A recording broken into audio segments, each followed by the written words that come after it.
শাকিব খান এবং আমিন খান দুজনেই বাঙালি মাস অডিয়েন্সদের কাছে দুটো অসম্ভব রকমের জনপ্রিয় নাম। তারা একসঙ্গে টোটাল 13টা সিনেমাতে কাজ করেছে এবং 13টা সিনেমাই ছিল পুরো দস্তুর মারকাটারি এবং মার কাটকাট অ্যাকশনধর্মী সিনেমা।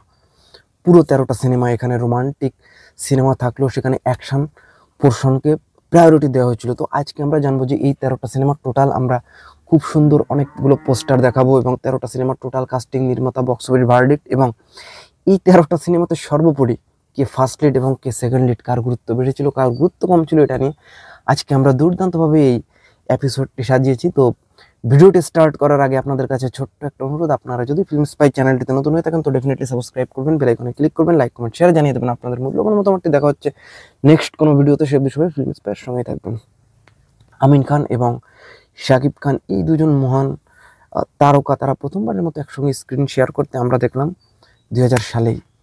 তো 2000 সালেই কিন্তু তাদের বেশ কয়েকটা সিনেমা আসলো। তো তাদের প্রথম আমরা যে সিনেমাটা নিয়ে কথা বলবো, এই সিনেমার নাম হীরাজনী পান্না এবং এই সিনেমাটা ডিরেক্টেড বাই মালেক আফসারি। এবং এই ছবিতে আমরা দেখলাম শাকিব খানের বিপরীতে অ্যাক্টিং করলো পপি এবং আমিন খানের বিপরীতে এই ছবিতে অ্যাক্টিং করলো ময়ূরী।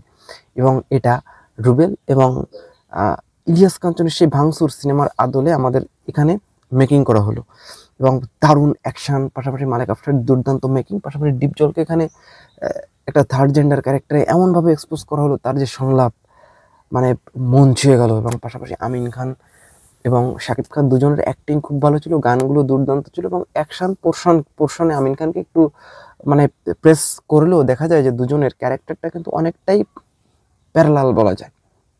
হ্যাঁ, আমি বলবো যে এখানে মানে প্যারালাল ক্যারেক্টার, ফার্স্ট লিড বা সেকেন্ড লিড যদি আপনি বলেন যে এখানে Amin Khan first lead, Shakib Khan second lead, তো আমি বলবো যে তাহলে তো রুবেল ফার্স্ট লিড ছিল ভাঙচুরে, সেকেন্ড লিড ইলিয়াস কাঞ্চন। এটা কি সঠিক? আমাকে কমেন্ট করে জানাবেন। তো এর পরবর্তীতে আমরা তাদের যে সিনেমাটা নিয়ে কথা বলবো 2000 সালে, এই সিনেমাটার নাম ফুল নেব না অশ্রু নেব।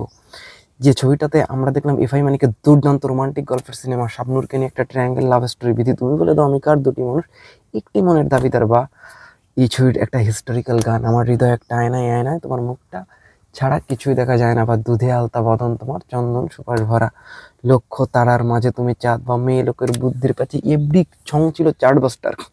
রোমান্টিক এই সিনেমাতে শাকিব খান এবং শাবনূরের রোমান্সকেই বড় পর্দায় সুন্দরভাবে এক্সপোজ করা হলো। এবং এই ছবিতে কিন্তু সাদেক বচ্চন একটা দুর্দান্ত ক্যারেক্টার ছিল এবং এই ছবিতে কিন্তু আসলে আমিন খান সেকেন্ড লিড বলতে পারেন, তবে শাকিব খানের গুরুত্ব নির্দ্বিধায় এই সিনেমাতে বেশি ছিল এবং শাকিব খান ফার্স্ট লিড বলা যায় এই ছবিতে, যদি আপনি পুরোদস্তুরভাবে ছবিটা দেখেন। এর পরবর্তীতে তাদের যে সিনেমাটা আসলো আজকের ক্যাডার, এখানেও ডিপজল, শাকিব খান, আমিন খান, একটা মার কাট অ্যাকশনধর্মী সিনেমা আজকের ক্যাডার।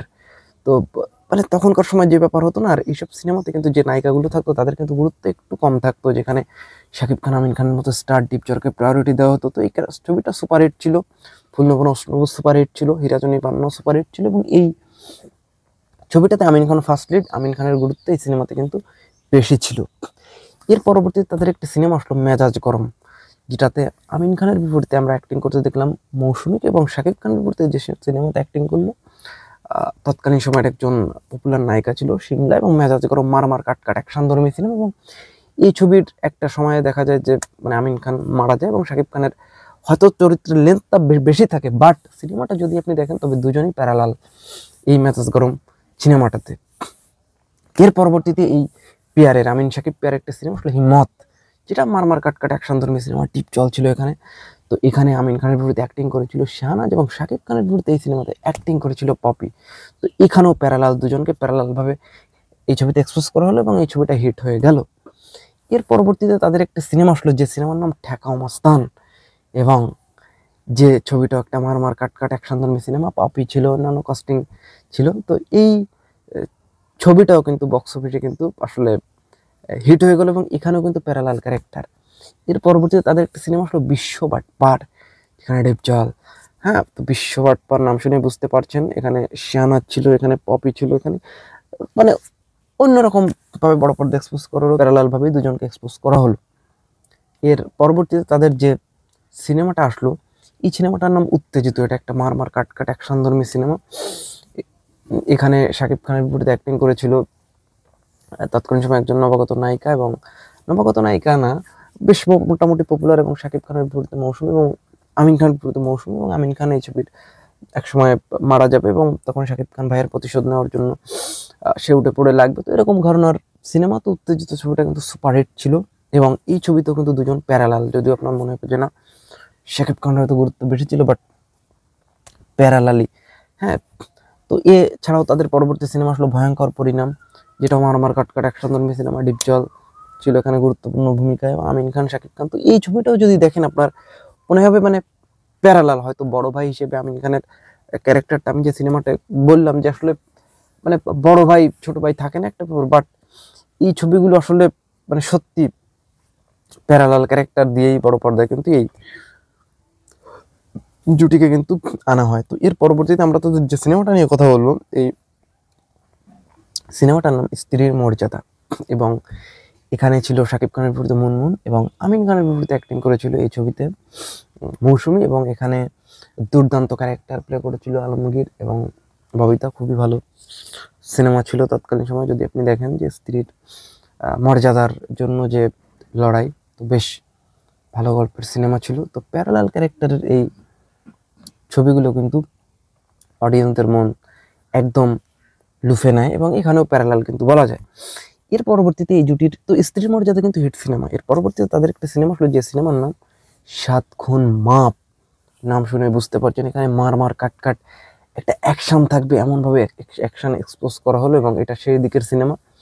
তখনকার সময় হতো কি, মানে শাকিব খানের সিনেমা আমিন খানের সিনেমা আসলে প্যারালাল হলেও হয়তো শাকিব খানের স্টারডম বেড়ে যাওয়ার কারণে পোস্টারে হোক বা যেভাবে হোক শাকিব খান কেমনভাবে এক্সপোজ করা হতো, যে মানুষ বুঝবে শাকিব খান এই সিনেমার ফার্স্ট লিড কিন্তু না প্যারালাল।